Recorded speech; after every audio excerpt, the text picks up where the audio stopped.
es una cuestión no solo de opinión, sino que hay estudios, sobre todo en Norteamérica y en algunos países europeos, pues que demuestran que el endeudamiento y la inestabilidad en la vivienda, el paro, etcétera, pues son causa de trastornos mentales. Ahora, además de este aspecto, pues hay otro aspecto también muy importante tener en cuenta, y es que en el núcleo del movimiento neoliberal está la idea de que el individuo debe responsabilizarse de sus propios problemas y con su propio esfuerzo y sin la ayuda o con una ayuda mínima por parte del Estado solucionarlos. Claro, esto, pues que es más o menos discutible, en el caso de las enfermedades mentales y especialmente de las enfermedades mentales graves, que muchos de ellos pues están incapacitados para trabajar, incapacitados para resolver sus propios problemas, pues supone una exclusión de estas personas y dándoles únicamente la posibilidad de apoyo pues a través de la caridad o de la beneficencia, ¿no? De manera que yo diría que esos dos aspectos son los que hay que tener en cuenta como causas remotas de los trastornos, del aumento de los trastornos mentales en nuestro país. Porque sí que ha habido aumento.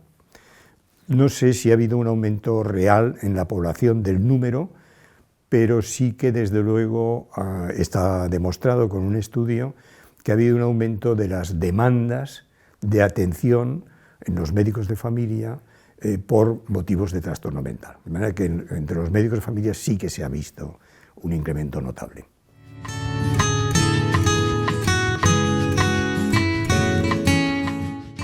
No estamos hablando de situaciones propias del estrés, como puede ser pues, dolores de cabeza, somatizaciones diversas, insomnio, preocupación excesiva, etcétera, sino que a la hora del trastorno mental me refiero concretamente a situaciones psicológicas de malestar intenso que llegan a interferir con la vida cotidiana de las personas, ¿no? Llegan a interferir incluso con el trabajo, tenido que pedir la baja, ¿no?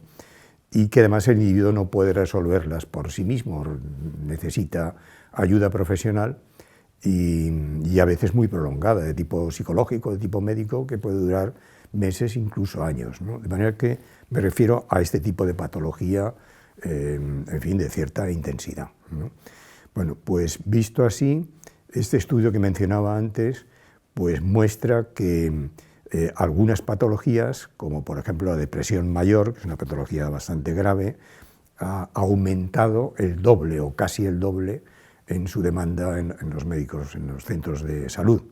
Y también los trastornos de angustia, las diversas somatizaciones o trastornos somatomorfos, les llamamos, la bulimia, trastorno de la alimentación, los trastornos producidos por el consumo excesivo de alcohol, de manera que prácticamente todo el espectro de lo que llamamos trastornos mentales comunes o neurosis, pues han aumentado muy significativamente su prevalencia en atención primaria. Sin embargo, en la encuesta nacional de salud que se publicó ahora últimamente, pues no parece que haya aumentado el número real de trastornos mentales en la población general.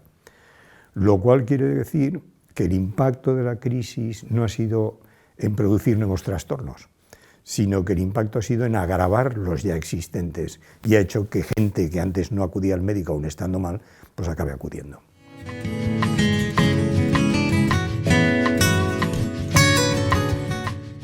Hay otra clase de impacto muchísimo más grave desde mi punto de vista, porque no solamente afecta de manera muy seria a los trastornos mentales existentes y que además genera más trastornos mentales, sino que además pues, incrementa otros aspectos sociales muy penosos, como son los homicidios, los suicidios, los embarazos de las adolescentes, la gente en prisión, etcétera, ¿no? Que es la desigualdad socioeconómica, ¿no? Hay estadísticas claras de que la desigualdad socioeconómica en nuestro país va en aumento en relación con otros países europeos y posiblemente seguirá en aumento si no hacemos algo para resolverlo, ¿no? Yo tengo la idea de que el grado de igualdad o desigualdad viene determinado por un conjunto de factores, unos que empujan hacia la desigualdad y otros que empujan hacia la igualdad. Hacia la desigualdad empuja sin duda el mercado, ¿no? Es decir, la mercantilización de la vivienda, la mercantilización de la tierra, del capital, del trabajo, pues sin freno, pues hace que las riquezas se acumulen en manos de unos pocos y hay otros muchos desposeídos, ¿no? Aumentan la brecha entre los que tienen mucho dinero y los que tienen poco, ¿no? Y no solamente la mercantilización, sino también el ultraconservadurismo con esta actitud elitista y de desprecio de las minorías más débiles, ¿no? Con la estigmatización correspondiente y la discriminación y la marginación y finalmente la exclusión social de las minorías, también por esta vía aumentan la desigualdad, bipolarizan la sociedad, ¿no? Por otra parte, en el otro sentido, pues este tejido social tan fuerte que tenemos, no de asociacionismo político, que esto fue desmovilizado en años anteriores de forma muy intencionada por todos los partidos políticos. No me refiero a eso, me refiero al tejido familiar, al tejido de apoyo mutuo, de apoyo recíproco que tenemos, pues empuja en la otra dirección. También las instituciones fuertes, el estado de bienestar, todo ello hace que haya una, si no redistribución de la riqueza, sí por lo menos frena esta tendencia a la desigualdad. Del equilibrio de fuerzas, ¿no?, entre estos dos grupos de factores, pues será nuestro futuro. Si aumenta la desigualdad, pues vamos a vivir muy mal con una sociedad fragmentada y sin cohesión y con una alta tasa de trastornos mentales y de sufrimiento.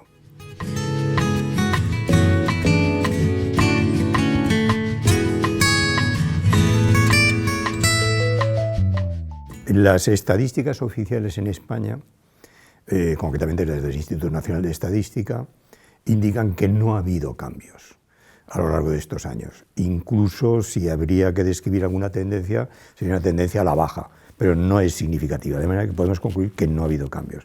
Y estas estadísticas pues son bastante fiables, bastante fiables. Pese a todo, pues en la prensa, cada 2 por 3 estamos leyendo que en Galicia, en Cataluña, en el País Vasco, pues sí que ha habido aumento. Yo me he ocupado de indagar este tema directamente con los institutos forenses correspondientes y no ha habido aumento de la tasa de suicidios en España, ¿no? En otros países sí, en Grecia, por ejemplo, claramente, ¿no?, pero en España no. De todas formas, pues que hay una relación directa es clarísimo, ¿no? Es clarísimo porque algunas personas pues, se suicidan en el momento que van a desalojarlos, ¿no?, o dejan una nota escrita dando cuenta del motivo de su suicidio, ¿no? Es decir, que esa relación existe sin duda, ¿no? Lo que pasa es que no se reflejan esas estadísticas porque no son muchos casos. Son muchos casos desde el punto de vista de que son tragedias, ¿no?, pero no numéricamente. Hay que tener en cuenta que en España se suicidan unas 3.000 personas todos los años, ¿no? ¿Cuántas puede haber por desahucios? ¿Una docena, 2 docenas, 3? Eso no se refleja en las estadísticas oficiales, ¿no? De manera que esa puede ser la razón. De todas formas, se comprende intuitivamente, ¿no?, que a una persona que le van a desalojar de su hogar, de su casa, pues tiene que producir una conmoción emocional muy importante, ¿no? El hogar es el escenario en donde uno pues, aprendió a relacionarse con las personas significativas de su vida, aprendió las habilidades sociales elementales. El hogar pues, está instalado en un edificio donde hay vecinos que le acompañaron a uno durante la adolescencia, hay un barrio alrededor donde está la escuela, donde está el patio de juegos, donde está el club, el cine, etc. Quiero decir que el hogar y su entorno pues, representan una parte muy, muy próxima, muy integrada en la identidad personal, ¿no? Y perder esa parte de identidad pues, supone un duelo dolorosísimo para repararla, ¿no? Un duelo que implica pues, sentimientos de humillación, de frustración, de culpa, de rabia, de impotencia. Cómo digerir ese cóctel tan explosivo de sentimientos, pues algunos no pueden y encuentran como única salida el suicidio, ¿no? Pero incluso aquellos casos que no se suicidan y que pueden acabar en la calle, pues acabar en la calle es la muerte social también, ¿no?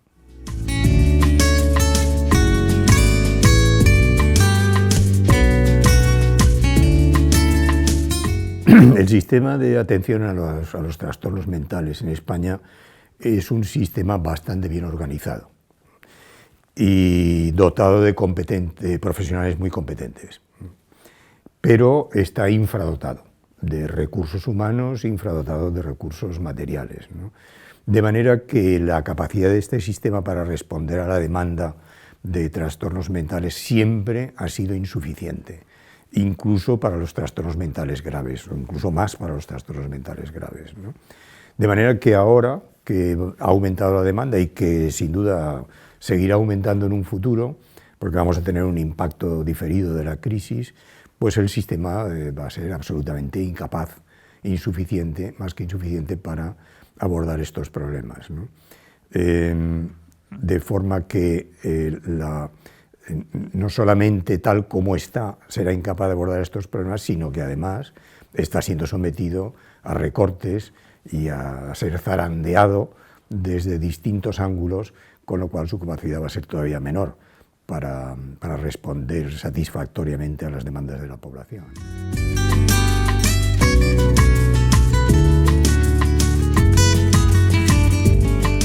Tener convicciones y comprometerse con ellas, ¿no? Yo creo que en el terreno de la salud mental, bueno, no solo creo yo, sino que está demostrado que la salud mental de la población es muy sensible a la injusticia social, de manera que el embarcarse en una actitud y con un compromiso activo de defensa de la salud mental y en contra de la injusticia social, yo creo que es una buena fórmula para mantener el equilibrio. El sentirse solidario, sentirse en esa reciprocidad de tú conmigo, yo contigo, y particularmente si ocurre en el contexto de un grupo, pues sin duda ayuda a mantener el equilibrio emocional, ¿no? Es que, como decía antes, el discurso psiquiátrico es un discurso muy impregnado de ética y de política, ¿no? Porque la salud mental está enraizada, está muy dependiente de las condiciones de justicia social, ¿no?